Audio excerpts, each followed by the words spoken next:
survivors coming out of the metro.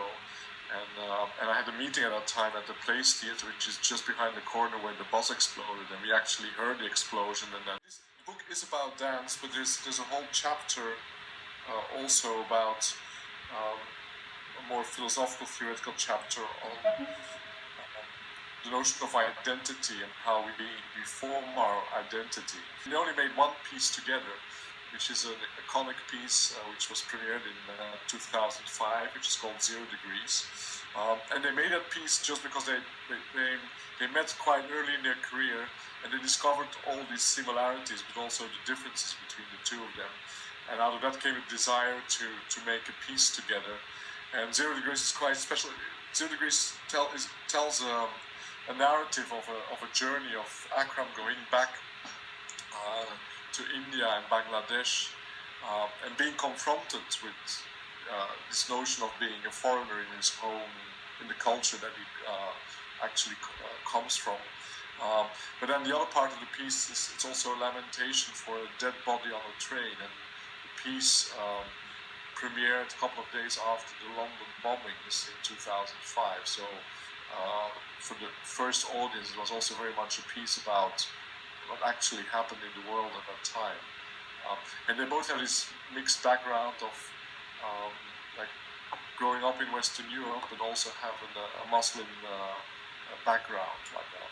Mm-hmm. I was in London in 2005, and we were in the middle of it, because we were, the day of the bombings, we were rehearsing, and I remember coming down with the bus and getting out of the bus at King's Cross, and the first kind of survivors coming out of the metro.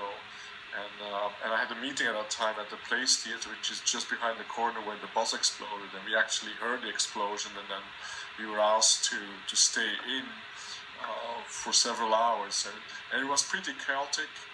But then what was also positive was that immediately the day after, everybody, politicians, media, made statements to calm down, not to let things escalate, and also saying, okay, this is an incredible sad thing, but it's the work of a couple of extremists, and it's not, we don't represent the larger communities they come from. And these were statements that people were making, like Muslims together with the British politicians, and there was a kind of serenity about it. And this, I think, is different now a little bit. That, I mean, we still have that kind of solidarity in Paris last January, but now it seems that, particularly the last series of attacks, creates a big escalation in the media, and also now on the Western side, there's this build-up, and this I find a little bit more terrifying, and it feels, living here in Europe, that the narratives that are getting dominant are more and more the negative ones, and this is something that is, because for sure they are. You have to deal with these issues, but there's also a lot of positive, and immigration is a necessary thing. I felt like the solidarity was there, but now it gets a little bit. I mean, if the media constantly, like what just happened in Brussels. I wasn't there, but friends of me were staying with me who actually live in Molenbeek.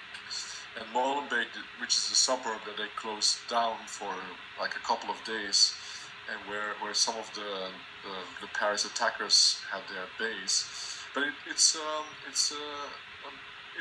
multicultural community of 100,000 people, and again this couple, and now to stigmatize this whole this whole community, or to also create this kind of fear that is kind of really awful, because, and then for sure, and then there has been also people have been kind of coming out and saying, yeah, but this is still a community which is good to live in, and from all different ethnicities like that.